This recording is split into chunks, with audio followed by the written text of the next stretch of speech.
Investment सरमायाकारी आती है, जिससे टेक्नोलॉजी आती है, जिससे इनोवेशन आती है, जिससे नए मॉडर्न तरीके आते हैं, उससे ह्यूमन रिसोर्स डेवलप करती है और सबसे बढ़कर ये कि आप ग्लोबल सप्लाई चेन्स के साथ कनेक्ट होते हैं। तो यही वजह है कि हर कामयाब तरक्की करने वाले मुल्क ने अपनी एक्सपोर्ट्स को तरक्की देने के लिए फॉरेन डायरेक्ट इन्वेस्टमेंट का सहारा लिया है। पाकिस्तान, जैसे कि आपको मालूम है कि 2013 में जब हमारी हुकूमत आई थी तो उस वक्त भी एक बड़ा तरक्की का मंसूबा, जिसे चाइना पाकिस्तान इकनॉमिक कॉरिडोर कहते हैं, उसे शुरू किया गया था और आज उस तारीखी मंसूबे की 10वीं सालगिरह है। 5 जुलाई 2013 को सी पैक मंसूबे की याददाश्त पर बीजिंग में वज़ीर आज़म नवाज शरीफ और प्रेसिडेंट शी के दरमियान होने वाली अंडरस्टैंडिंग के नतीजे में उस पर दस्तखत किए गए और इसके बाद सी पैक पाकिस्तान में 25 अरब डॉलर से ज़्यादा, तकरीबन 28.5 अरब डॉलर तक की सरमायाकारी लाने का इंस्ट्रूमेंट बना, जिसने पाकिस्तान के तवानाई के शोबे को ट्रांसफॉर्म किया, हमारी सलाहियत में इजाफ़ा किया। तकरीबन 8000 मेगावाट के मंसूबे सी पैक के मुख्तलिफ शोबों में हाइडल, कोल के, रिन्यूएबल एनर्जी के जो लगे, उससे इजाफ़ा हुआ। इसी तरह हमारा रोड इंफ्रास्ट्रक्चर बहुत, उसमें रेवोल्यूशन आया। इंफॉर्मेशन टेक्नोलॉजी के लिए फाइबर ऑप्टिक केबल लगी, गवादर के अंदर इंफ्रास्ट्रक्चर को इम्प्रूव किया गया और स्पेशल इकनॉमिक जोन्स की बुनियाद रखी गई। तो एक बड़ा पोर्टफोलियो है जो सी पैक के नतीजे में पाकिस्तान में आया और उसके नतीजे में पाकिस्तान दुनिया की तवज्जो का मरकज़ बना। लेकिन बदकिस्मती से 2018 में जो तब्दीली आई, उसका निशाना जहाँ दूसरी चीज़ें बनी, हमारे तरक्याती मंसूबे और हमारा तरक्याती सफ़र बना, उसी का निशाना सी पैक भी बना और उसके नतीजे में पाकिस्तान उस मोमेंटम को लूज़ कर गया कि जिस मोमेंटम के साथ हम सी पैक को अगले मरहले में जो बिज़नेस टू बिज़नेस कोऑपरेशन है उसमें लेके जा सकते थे। लेकिन सी पैक ने पाकिस्तान के अंदर वो बुनियाद फराहम कर दी, वो इंफ्रास्ट्रक्चर खड़ा कर दिया, एनर्जी का इंफ्रास्ट्रक्चर, फिज़िकल इंफ्रास्ट्रक्चर, कि जिसके ऊपर अब हम एक कामयाब मईशत की इमारत खड़ी कर सकते हैं। ये इमारत 2018 में भी खड़ी हो सकती थी, लेकिन चूँकि उसके बाद, जैसे मैंने कहा, कि एक मनफी एजेंडा था जिसमें तरक्की का सोच या विज़न नहीं था, बल्कि एक इंतकामी विज़न था, उससे हम डीरेल हो गए। अब पाकिस्तान के पास एक दोबारा अपॉर्चुनिटी आई है कि जब हम मईशत को बहाल कर रहे हैं, दुनिया का पाकिस्तान पर एतमाद बहाल हो रहा है और ख़ास तौर पे जो IMF के साथ एग्रीमेंट, अगरचे जब ये हुआ था उस वक्त हमारे ऑपोजिशन में तहफ़्फ़ुज़ात थे कि इसको बेहतर नेगोशिएट किया जाना चाहिए था, लेकिन उस हुकूमत ने जो भी मुआहदा किया हमने उसे ऑनर किया ताकि पाकिस्तान के ऊपर किसी की उंगली ना उठे कि पाकिस्तान मुआहदों से फिर जाता है। लिहाजा हमने उसी मुआहदे के तहत तमाम शराइत को पूरा किया और अब आपको मालूम है कि स्टाफ लेवल एग्रीमेंट हो गया है और इंशाअल्लाह ताला 12 जुलाई को बोर्ड से भी उसकी अप्रूवल होगी और इसके बाद पूरी दुनिया में आपने देखा, मुल्क के अंदर भी स्टॉक मार्केट पे पाकिस्तानी रुपए की मालियत पर मुस्बत असरात हुए और करेंसी मुस्तहकम है। एक पॉजिटिव सेंटीमेंट पाकिस्तान का पैदा हुआ है और हमारा फ़र्ज़ है कि इस पॉजिटिव सेंटीमेंट को हम मिलकर होल ऑफ नेशन अप्रोच के ज़रिए, होल ऑफ गवर्नमेंट अप्रोच के ज़रिए, क्योंकि ये पाकिस्तान किसी एक सियासी जमात की मिरास नहीं है, ये पाकिस्तान किसी एक फ़र्द की मिरास नहीं है, ये पूरी कौम का पाकिस्तान है, ये हम सब का पाकिस्तान है। हमारी कोई भी सोच हो, हमारी कोई भी ज़बान हो, कोई नस्ल हो, कोई मज़हब हो, कोई सियासी नज़रिया हमारा मुख्तलिफ हो, लेकिन हमारी शनाख्त एक है, वो पाकिस्तान की है। तो इसलिए अब जब पाकिस्तान के पास एक मौका आया है कि हम पाकिस्तान को दोबारा टेक ऑफ की तरफ लेके जा सकते हैं, इस हवाले से SIFC का initiative, special investment facilitation council का इनिशिएटिव एक बहुत अहम इनिशिएटिव है और इसकी सबसे अहम बात यह है कि ये वर्टिकल और हॉरिजॉन्टल पूरे पाकिस्तान के इंतज़ामी निज़ाम में यकजहती पैदा करता है सरमायाकारी की फैसिलिटेशन के लिए। इसमें तमाम अहम वफाकी महकमे भी मौजूद हैं और इसमें सूबाई हुकूमतें भी मौजूद हैं, लिहाजा वर्टिकली वफाक और सूबे इसके अंदर शरीक हैं। हॉरिजॉन्टली तमाम वफाकी हुकूमत के इदारे, वफाकी हुकूमत के महकमे, वफाकी हुकूमत की वजारतें और सिविल और मिलिट्री महकमे सब इसके साथ एक टीम के तौर पे शरीक हैं।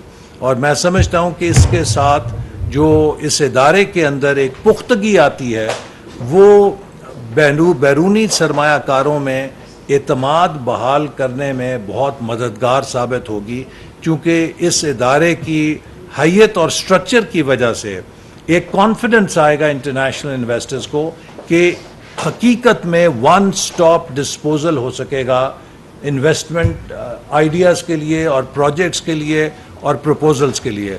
क्योंकि अगर हम वन विंडो ऑपरेशन नहीं देंगे, वन स्टॉप ऑपरेशन नहीं देंगे, तो जो हमारे यहाँ दर्जनों एनओसीज इन्वेस्टर्स को लेने पड़ते थे, दर्जनों दफातर के चक्कर लगाने पड़ते थे, उससे वो बहुत मायूस हो जाते थे। तो ये एक ऐसी विंडो है, एक ऐसा मरकज़ है SIFC कि जहाँ पर फॉरेन इन्वेस्टर्स को एक ही छत के नीचे उनकी तमाम अप्रूवल्स, उनकी तमाम फैसिलिटेशन दी जाएगी ताकि पाकिस्तान में बैरूनी सरमायाकार को तेज़ी के साथ आगे बढ़ाया जा सके और उस पर इम्प्लीमेंटेशन को किसी रुकावट के बगैर यकीनी बनाया जा सके। तो इस मकसद के लिए आज हमारी एपेक्स कमेटी, जो कि इसकी हाईएस्ट कमेटी है, उसका इजलास हुआ। इसके नीचे एक एग्जेक्टिव कमेटी है जो कि मेरे सरबराही में काम करेगी और उसके नीचे एक इम्प्लीमेंटेशन कमेटी है जो कि वज़ीर आज़म के जो मुआविन ख़ुसूसी हैं जहांज़ेब साहब, उनकी निगरानी में काम करती है। और इन कमेटीज़ में तमाम मुतल्लिका महकमों के लोग शरीक हैं। इस प्रोजेक्ट के तहत जो 5 शोबे जिनका इंतखाब किया गया है, उसमें सबसे पहला शोबा ज़राअत है। पाकिस्तान एक ज़रई मईशत है, ज़रई मुल्क है, ज़राअत हमारी बैकबोन है।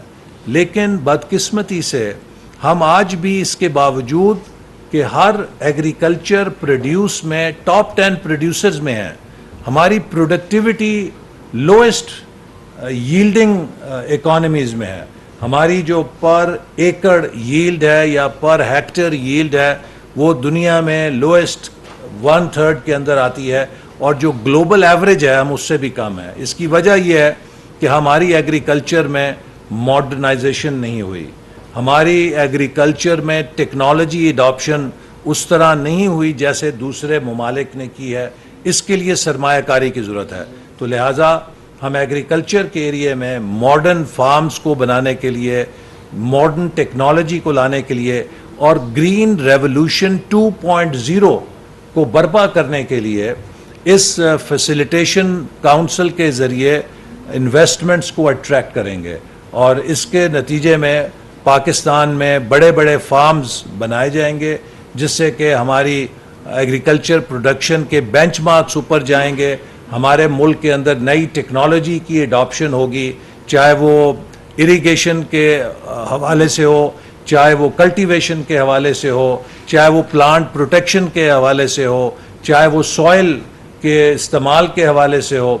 और इसके लिए एक हमारी जो आर्मी के इदारों ने बहुत अच्छा लैंड इंफॉर्मेशन सिस्टम जो है, मैनेजमेंट सिस्टम बनाया है, जिसके नतीजे में जो हमारे लिए मुमकिन होगा कि हम अपनी लैंड यूटिलाइजेशन को और सॉइल मैनेजमेंट को, क्रॉप प्रोडक्शन को, क्रॉप प्रोटेक्शन को और क्रॉप हार्वेस्टिंग और क्रॉप मार्केटिंग सिस्टम्स को, इन सब को हमने इंटीग्रेट करना मुमकिन किया है। और इसके अंदर जो जदीद टेक्नोलॉजी है, सैटेलाइट टेक्नोलॉजी है, उसका इस्तेमाल किया गया है। इसी तरह की मज़ीद इंटरवेंशंस करके एग्रीकल्चर में एक ट्रांसफॉर्मेशन या रेवोल्यूशन, जैसे मैंने कहा ग्रीन रेवोल्यूशन 2.0, वो रोड मैप बना लिया गया है और उसके ऊपर काम होगा। इसके लिए प्राइम मिनिस्टर जो लैंड इंफॉर्मेशन मैनेजमेंट सिस्टम है इसका बाकायदा 7 तारीख को इफ्तिताह भी करेंगे। साथ ही एक एग्रीकल्चर के हवाले से कन्वेंशन भी मुनक्कद किया जाएगा, जिसमें पाकिस्तान के जो प्रोग्रेसिव फार्मर्स हैं, पाकिस्तान के जो एग्रीकल्चर शोबे से स्टेक होल्डर्स हैं, उन सब को बुलाकर उनके साथ इस शोबे में जो इन्वेस्टमेंट के हमारा रोड मैप है वो शेयर किया जाएगा, ताकि हम सब स्टेक होल्डर्स के साथ मिलकर एग्रीकल्चर सेक्टर को पाकिस्तान की मईशत में उसकी जो वैल्यू एडिशन है, जो उसका ट्रू पोटेंशियल है, उसके मुताबिक हार्नेस कर सकें। दूसरा शोबा एनर्जी का है। जैसे कि आपको मालूम है कि इस वक्त हुकूमत की तरजीह है कि हम अपने एनर्जी सेक्टर को रिन्यूएबल्स की तरफ लेके जाएं, हम अपने एनर्जी सेक्टर में जो हमारी डिपेंडेंस है फॉसिल फ्यूल पे उसे कम करें। तो इस हवाले से भी एक पैकेज तैयार किया गया है, जिसके तहत इंटरनेशनल इन्वेस्टर्स को एनर्जी के शोबे में बिलखसूस सोलर एनर्जी के अंदर पाकिस्तान में मैन्युफैक्चर करने के लिए मराद दी जाएंगी और फैसिलिटेट किया जाएगा। तीसरा शोबा जो पाकिस्तान के लिए बहुत अहम है वो आईटी का सेक्टर है, और आईटी के सेक्टर में चूँकि पाकिस्तान की जो नौजवान आबादी है, दरअसल वही हमारी एटमी ताकत है। हमारे पास एटम बम भी है, लेकिन मैं समझता हूँ कि जो मुआशी एटम बम है पाकिस्तान का, वो पाकिस्तान की नौजवान आबादी है, हमारा यूथ डिविडेंड है। और अगर हम इसे पूरी तरह बरूए कार लाएं तो ये पाकिस्तान को एक इंफॉर्मेशन पावर बना सकते हैं। तो इस हवाले से SIFC के तहत इंफॉर्मेशन टेक्नोलॉजी के शोबे में भी एक रोड मैप बनाया गया है, जिसका मकसद ये है कि हम पाकिस्तान के IT सेक्टर की एक्सपोर्ट्स को बढ़ाने के लिए फैसिलिटेशन करें, फॉरेन इन्वेस्टमेंट्स और जॉइंट वेंचर्स को इनकरेज करें, और दुनिया की बड़ी बड़ी टेक कंपनीज को पाकिस्तान की तरफ मुतवज्जे करें। और इंशाल्लाह इससे भी मुझे उम्मीद है कि पाकिस्तान में जो स्टार्टअप कल्चर है, पाकिस्तान के अंदर जो IT सेक्टर है, इसमें बहुत तेज़ी के साथ तरक्की होगी। ख़ास तौर पे हम इसमें कोशिश कर रहे हैं कि जो हमारी पॉलिसीज़ हैं, जो नए इस वक्त दुनिया में रेगुलेटरी रजीम्स हैं, उनके साथ ख़ुद को हम आहंग करें और IT सेक्टर की पॉलिसीज़ को जो हमारे अंदर गैप्स हैं दूर किया जाए, और इसी तरह जो इंफ्रास्ट्रक्चर के गैप्स हैं उन्हें दूर किया जाए, इंटरनेट की एक्सेस को और ब्रॉडबैंड की स्पीड को बढ़ाया जाए, और नौजवानों को डिजिटली एम्पावर किया जाए। तो ये हमारा तीसरा अहम शोबा है। चौथा शोबा जिसका इंतखाब किया गया SIFC के तहत वो मिनरल्स हैं। इस वक्त पाकिस्तान में बदकिस्मती से हमें जहाँ कुदरत ने माला माल किया मादनियात से, ये शोबा बहुत अंडर डेवलप्ड है।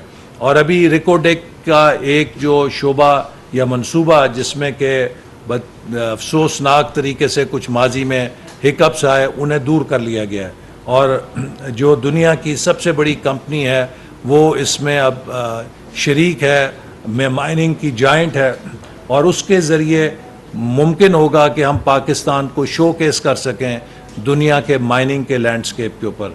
और इस हवाले से भी एक रोड शो या एक बड़ा कन्वेंशन मुनक्कद किया जाएगा, जिसमें दुनिया की बड़ी माइनिंग कंपनीज़ को बुलाया जा रहा है और पाकिस्तान के माइनिंग पोटेंशियल को उनके सामने पेश किया जाएगा। और माइनिंग सेक्टर एक ऐसा शोबा है कि जिसमें हम अरबों डॉलर की प्रोसीड्स ले सकते हैं अगले 5 से 10 सालों में इंटरनेशनल इन्वेस्टमेंट को पाकिस्तान में लाकर। पांचवा जो शोबा है वो डिफेंस प्रोडक्शन है। पाकिस्तान की जो डिफेंस प्रोडक्शन कैपेबिलिटी है वो जहां उसकी अपनी ज़रूरियात को पूरा करती है, उसमें ये भी पोटेंशियल है कि हम उसको एक्सपोर्ट भी कर सकते हैं। और हमारे पास एक बहुत अच्छा इंफ्रास्ट्रक्चर मौजूद है जो पाकिस्तान को दुनिया के मेयार के असला भी बना के देता है, और हम इसमें बहुत एक एक्सपोर्ट का पोटेंशियल भी देखते हैं। आपको मालूम है कि पाकिस्तान बंदूकों से लेकर, रॉकेट से लेकर, टैंकों से लेकर हवाई जहाज़ तक बना रहा है। तो इसके शोबे को भी तरक्की देने के लिए, ताकि इसमें जो हमारी इन्वेस्टमेंट है वो जहां हमारी दिफाई ज़रूरत को पूरा करे, वहीं वो पाकिस्तान के लिए ज़र मुबादला अर्न करने का भी एक ज़रिया बने। तो ये वो शोबे हैं जिनके अंदर SIFC के तहत काम किया जाएगा। इसकी एपेक्स कमेटी, एग्जेक्टिव कमेटी और इम्प्लीमेंटेशन कमेटी के ज़रिए तमाम हुकूमत को, होल ऑफ गवर्नमेंट को एक जगह यकजा कर दिया गया है, जिसके नतीजे में हमारे इन्वेस्टर्स को जिन मसाइल का सामना करना पड़ता था उससे निजात मिलेगी।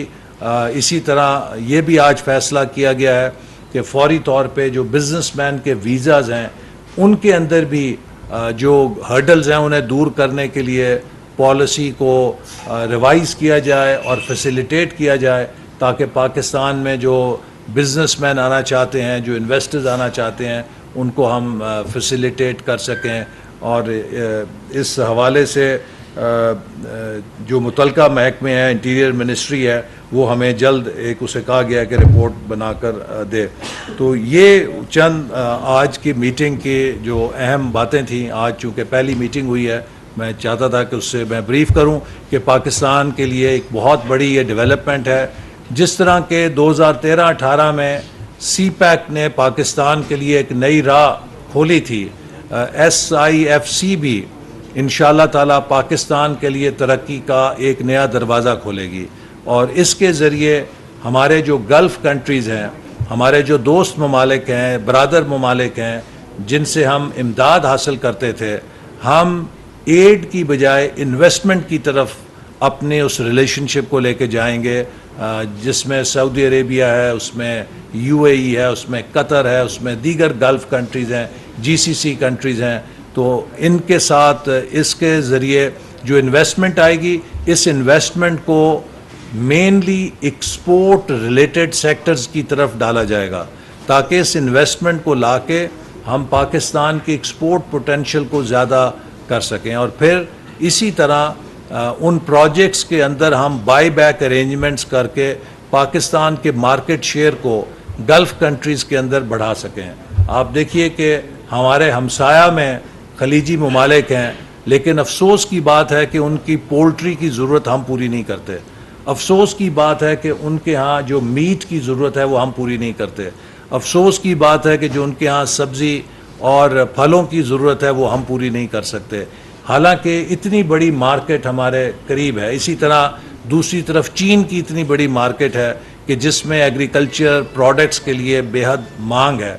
तो ये SIFC एक प्लेटफॉर्म बनेगा कि जो पाकिस्तान के एग्रीकल्चर पोटेंशियल को बढ़ाने में, पाकिस्तान के एनर्जी के शोबे को एफिशिएंट करने में, पाकिस्तान के IT सेक्टर को दुनिया के साथ हम आहंग करने और जोड़ने के लिए, पाकिस्तान के माइनिंग सेक्टर को ओपन अप करने के लिए और पाकिस्तान की डिफेंस प्रोडक्शन इंडस्ट्री को एक्सपोर्ट के साथ जोड़ने में बेहद मददगार होगा। जी सर, एक तो ये बता दें कि मादी में हमने देखा जिस तरह CPEC को रोल बैक किया गया था, तो इस तरह की जो इन्वेस्टमेंट होगी उसको रोल बैक ना किया जाए, इसकी गारंटी कैसे होगी? साथ साथ ये बता दें कि जो इस वक्त ये बताया जा रहा है तकरीबन $72 बिलियन की इन्वेस्टमेंट सऊदी अरब करना चाहता है, खासतौर पे तवानाई की शुबत में और ज़राअत में। उसमें कुछ अगर चीज़ा कुछ बता दें कि क्या क्या इन्वेस्टमेंट आ सकती है। जी, आपने बहुत अच्छा सवाल किया। देखिए, माजी में बदकिस्मती से पाकिस्तान में कभी पॉलिसी बनाने में कमी नहीं रही। हमने जो विजन 2010 प्रोग्राम बनाया था, काश उसे ना रोका जाता तो आज पाकिस्तान की कैफियत और होती। जो विजन 2025 बनाया था उसे चलने दिया जाता, आज हमारी सूरत हाल मुख्तलिफ होती। CPEC को अगर डिसरप्ट ना किया जाता, हमारी सूरत हाल मुख्तलिफ होती।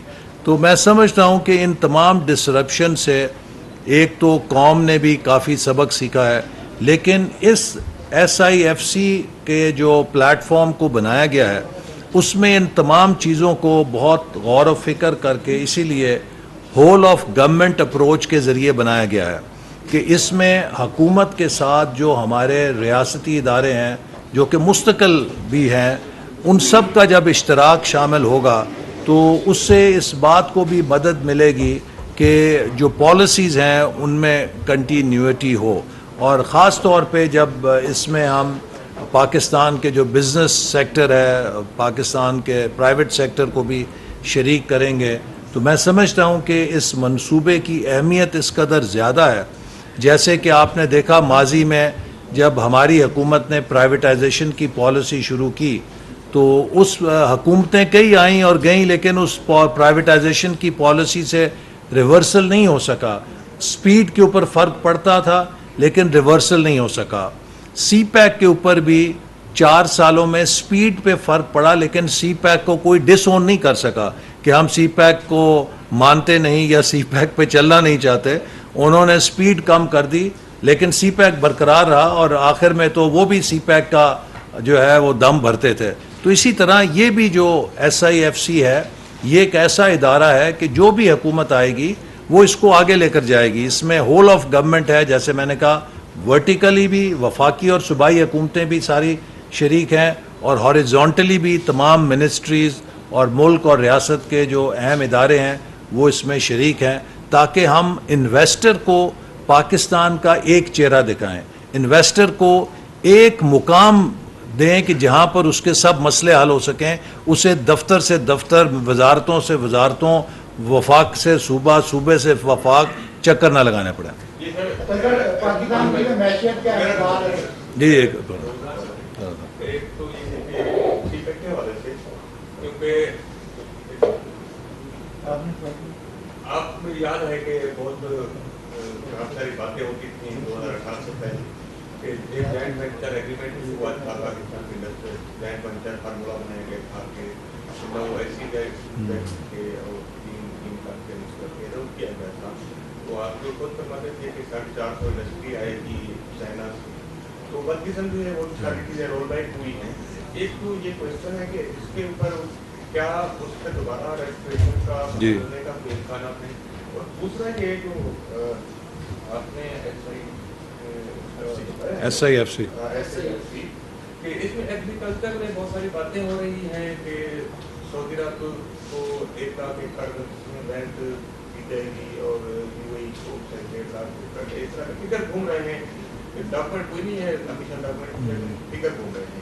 तो क्या ये फौज का और सऊदी अरब का जॉइंट वेंचर होगा, और ये जो है अनकल्टिवेटेड लैंड होगी या कल्टिवेटेड लैंड? देखिए जी, मैं इसमें जी आपका अच्छा सवाल है। देखिए, हमारी सबसे पहली कोशिश ये है कि पाकिस्तान में लाखों एकड़ ज़मीन अभी भी अनकल्टिवेटेड पड़ी है और जो हमारी ज़मीन का पोटेंशियल है उसे हमने अभी फुली यूटिलाइज़ नहीं किया। तो पहली तरजीह तो यही होगी कि जो हमारी गैर आबाद ज़मीन है जो लाखों एकड़ में पड़ी है उसको आबाद किया जाए, और इसी तरह जो हमारी आबाद ज़मीन है इसके अंदर भी हम कोशिश करें कि कोऑपरेटिव्स की शक्ल पे इस तरह के फार्म्स क्रिएट करें कि जिसमें जो हमारा छोटा किसान है, ज़िम्मेदार है, वो उसका हिस्सा बनकर इकोनॉमीज़ ऑफ स्केल हासिल कर सके। आपने देखा कि पूरी दुनिया में, चाइना में भी कम्यून्स जो बने उनके, और इसी तरह जो हमारे ख़ित्ते के अंदर भी और पूरी दुनिया के अंदर। मैं न्यूजीलैंड में गया तो वहाँ पर जो उनकी सबसे बड़ी डेयरी इंडस्ट्री है वो कोऑपरेटिव्स की डेयरी कंपनी है कि जो कोऑपरेटिव्स चलाती हैं। तो ये हमारे यहाँ बदकिस्मती से माजी में कोऑपरेटिव्स को एलीट कैप्चर का शिकार कर दिया गया। जो जागीरदार हैं, वडेरे हैं, उन्होंने कोऑपरेटिव्स को हाईजैक कर लिया और अपने प्रॉक्सीज़ को डाल के वो सारा पैसा ले गए, लेकिन जो छोटा किसान और ज़िम्मेदार है वो उसमें शरीक नहीं हो सका। तो ये वो सारे इस तरह की जो माजी की हमारी कमज़ोरियाँ हैं या नाकामियाँ हैं, उन सब को देख कर एक रोड मैप बनाया गया है कि हम अपने पोटेंशियल को हार्नेस करने के लिए सबसे पहले कोशिश करें जो गैर आबाद ज़मीन है उसको आबाद करें। इसी तरह जो आबाद ज़मीन है उसके अंदर बिग फार्म्स क्रिएट करने के लिए कोऑपरेटिव्स को लेकर आएँ ताकि इकोनॉमीज़ ऑफ स्केल आएँ। दुनिया में 2 एकड़ 4 एकड़ के ऊपर कभी कामयाब फार्मिंग नहीं की जा सकती, क्योंकि अगर आपने नई टेक्नोलॉजी इस्तेमाल करनी है तो उसके लिए आपको इकोनॉमीज़ ऑफ स्केल चाहिए। तो जब आपकी होल्डिंग्स छोटी हों तो उसका एक ही तरीका हो सकता है कि आप कोऑपरेटिव्स तश्कील दें कि जिसमें छोटे किसान शरीक होके अपने रकबे का एक बड़ा वॉल्यूम क्रिएट करें, बड़ी स्केल क्रिएट करें, जिसके ऊपर उनको फिर उसकी ज़्यादा रिटर्न्स मिल सकते हैं। जी जी, कौन सा? हाँ, सी पैक। जो आपने सी पैक पे कहा, देखिए आपने सही निशानदेही की। सी पैक का जो दूसरा मरला था वो इंडस्ट्रियल कोऑपरेशन का था, और जब हमने जिसने 2020 से शुरू होना था, हमने जब 2018 में हुकूमत छोड़ी तो उसके लिए तमाम तैयारी मुकम्मल थी। और मैं ये बात बार बार कहता हूँ कि आप सब गवाह हैं, यहाँ इस्लामाबाद के अंदर हर सेक्टर में चीनी कंपनी का एक दफ्तर खुल गया था। आप कराची इस्लामाबाद अगर जहाज़ में सफ़र करते, हर जहाज़ में 10-15 चाइनीज़ बिजनेसमैन आपको मिलते थे, नज़र आते थे। तो वी वर सेट। और मेरी ज़ाती उस वक्त ये एस्टिमेशन थी कि 30 से 50 अरब डॉलर अगले 5 से 7 सालों में प्राइवेट सेक्टर का पाकिस्तान आ सकता है। वो सब ख़त्म कर दिया गया। सी पैक को स्कैंडलाइज किया गया, चाइनीज़ कंपनीज़ को भगा दिया गया, वो लाओस चले गए, कंबोडिया चले गए, वियतनाम चले गए। अब फिर जब से हमारी हुकूमत आई है, हमने सी पैक को दोबारा मेन स्ट्रीम पे लाए हैं। और उसकी आपको मिसाल पता है कि गवादर के अंदर वो मंसूबे जो 4 साल से इल्तवा में थे, हमने उन्हें 1 साल के अंदर मुकम्मल कर दिया है। पानी का मंसूबा जो 4 साल से इल्तवा में था, उसे 6 महीने में मुकम्मल कर दिया। बिजली की ट्रांसमिशन लाइन के जो 2 मंसूबे ईरान से और नेशनल ग्रिड से जोड़ने के मंसूबे नामुकम्मल पड़े थे 4 साल से, उन्हें 1 साल के अंदर मुकम्मल कर दिया है। अब ये चीज़ें अगर 1 साल में हुई हैं तो 4 सालों में भी हो सकती थी। तो अब इससे चीन के अंदर भी मैसेज जा रहा है कि हम पाकिस्तान दोबारा सी पैक के साथ उसी रफ्तार से आगे बढ़ रहा है। और अभी 11 जुलाई को बीजिंग में स्पेशल जेसीसी का इजलास हो रहा है, जो कि 10वीं सालगिरह हमारी मनाएगा सी पैक की। उसके लिए खसूसी जेसीसी का इजलास हो रहा है, जिसमें हम अपना रिकैप करेंगे 10 साल की जो कारकर्दगी है और आइंदा के लिए अपने विजन को आर्टिकुलेट करेंगे। तो मैं समझता हूँ कि सी पैक अब दोबारा मेन स्ट्रीम में या दोबारा अपने मोमेंटम में आ रहा है। जो हमारे स्पेशल इकनॉमिक जोन थे, उसमें राशकई जो है उसका पहला फेज़ मुकम्मल हो चुका है। इसी तरह जो धाबे जी है कराची में, यहाँ पे पंजाब के अंदर जो इंडस्ट्रियल जोन है, इसी तरह जो बलूचिस्तान है, उस पर भी अब हमने काम को तेज़ किया है।